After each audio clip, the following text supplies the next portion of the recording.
Hello guys, welcome back to my channel. और आज के इस रिएक्ट के ट्यूटोरियल में बात करने वाले हैं एक नई दूसरी हुक के बारे में, मानी कि यूज इफेक्ट के बारे में।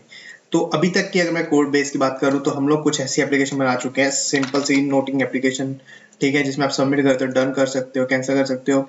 हमने क्या क्या चीज सीखी है आपको पता होगा, पर प्रीवियस ट्यूटोरियल देखना, बट मैं एक ओवरव्यू देता हूँ।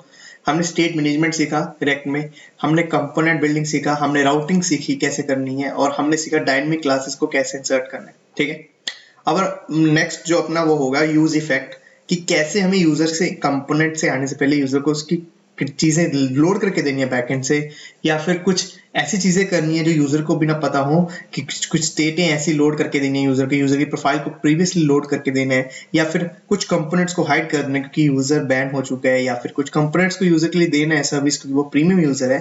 तो ऐसी चीजों के लिए होता है कि कंपोनेंट जब भी माउंट करने जाओ या माउंट होते यूजर के जस्ट बिफोर कुछ ऐसी चीजें कर दो, एक्शंस परफॉर्म कर दो क्रिएटेड ऑफ कंपोनेंट में, माउंटेड ऑफ कंपोनेंट में, ताकि यूजर को पता ना लगे।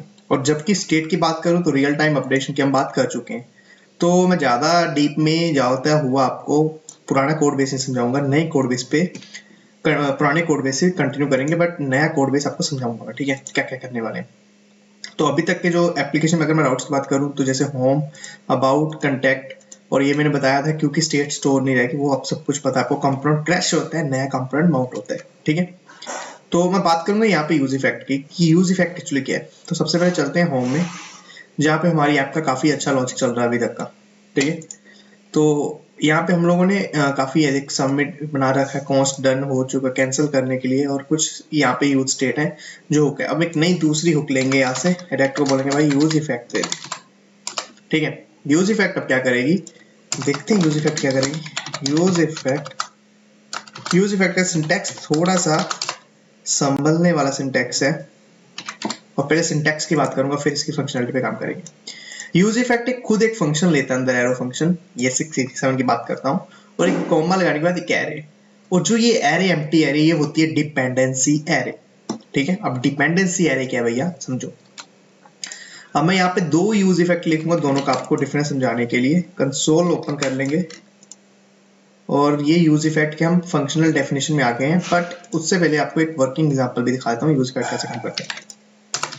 तो यूज इफेक्ट को आपको हटा देना है यहाँ पे, इसको ओपन कर देना है। अब ये इसके बिना भी चल जाएगा, नहीं बोलेगा कि मैं नहीं चल रहा, बट कहाँ पे, first use effect,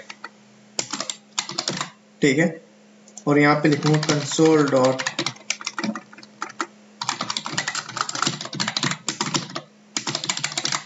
second use effect, ठीक है। तो चलो ब्राउजर में फटाक से और इंस्पेक्ट कर लो इस कंपोनेंट को। तो एक्चुअली हो क्या रहा है, अब मैं बात करता हूँ। यहाँ पे आप देख सकते हो कि जो फर्स्ट कंपोनेंट है, जो फर्स्ट वाला है, वो 2 बार एंटर हुआ है, ठीक है। सेकंड वो यूज इफेक्ट लिखा होगा, और अगर मैं इस कंपोनेंट को थोड़ा और रिफ्रेश करूँ आपको थोड़ा और समझ आएगा। दोनों एक एक बार आए हैं क्योंकि ये क्लैरिटी, ये वाली आउटपुट ही आनी चाहिए थी। अब हुआ क्या, देखो ध्यान से थोड़ा, कि कंसोल में हुआ यूं कि फर्स्ट वाला जब माउंट होता है तो ये दोनों तभी माउंट हो गए जब कंपोनेंट जस्ट बिल्ड हुआ है। जब मैंने रिफ्रेश किया, कंपोनेंट बिल्ड होके माउंट हुआ ट्री में, डॉम में, तभी रन हो गए दोनों, हो गए ना। First use effect, second use effect. अब भैया जी फर्क कहाँ पे है, देखो। अब ये चीज क्यों लगाई गई है, ये चीज क्यों लगाई गई है। अब जो पहले वाली डिपेंडेंसी एरे है ना, वो इसलिए लगाई है अगर आपको इसको दूसरी बार रन करना है। दूसरी बार रन करना है, क्या कह रहे हो, कुछ कह भी रहे हो। अरे चल देखते हैं यहाँ पे। अब आइटम पे डाल दिया, मैंने बोला कि जब भी मेरी ये आइटम चेंज हो तो ये यूज इफेक्ट दोबारा रन हो। समझना, फर्क समझो थोड़ा ध्यान से। रिफ्रेश कर रहा हूँ, फर्स्ट टाइम दोनों रन हो गए क्योंकि यूज इफेक्ट में थे।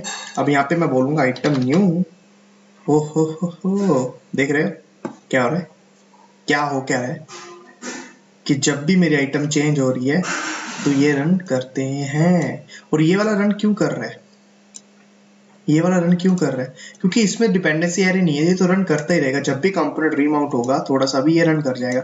बट अगर मैं यहाँ से आइटम को निकाल दूं, अब एक और केस लेते हैं, देखो अभी क्लियर होगा कि यूज इफेक्ट काम कैसे कर रहा है।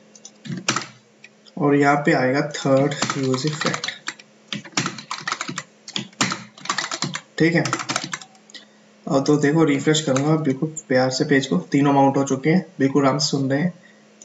आर दबाया, क्या हुआ, कुछ हुआ, क्या हुआ, सिर्फ फर्स्ट और सेकंड ही आ रहा है, ये क्यों हो रहा है, कोड में समझो। जो फर्स्ट वाला यूज इफेक्ट है वो आइटम पे डिपेंड है। अगर आइटम चेंज होगी तो ये दोबारा रन होगा, फर्स्ट टाइम तो रन होने ही होना है। उसके बाद डिपेंडेंसी एरे बताती है कि भैया तुम्हें दोबारा रन होना है किस पे, कि अगर इनमें से कोई भी चीज चेंज होगी।